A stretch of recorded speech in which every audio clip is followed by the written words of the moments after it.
Hi, it's me again with Corel Draw Tips and Tricks, and this is part 2 of this making duplicate pages, and part 3, and it's actually part 2 with a macro. So I've just made a number of objects on my page. I'm going to go start recording a macro, and I'm going to call it page 3 because we're going to make 3 pages. The key thing is go Control A and grab everything, and then go to Edit and copy. Start page 2, paste.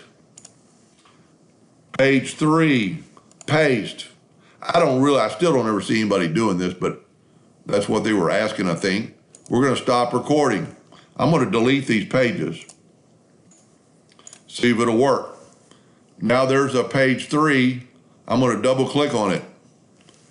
So every page is the same. I knew that would work from the previous video, but now let's try it with something different. Let's change this completely in the size, in the color, fill in the star with blue, fill in that with black. Now let's see if it works. And I've changed the page. Voila, every page is the same. So you could use that anytime on any pages. And you could make more pages the first time. I still don't understand. I hope she writes in and tells me why she wants multiple pages. But anyway, that was kind of fun to do, and hope that helped a little bit. Thank you for watching.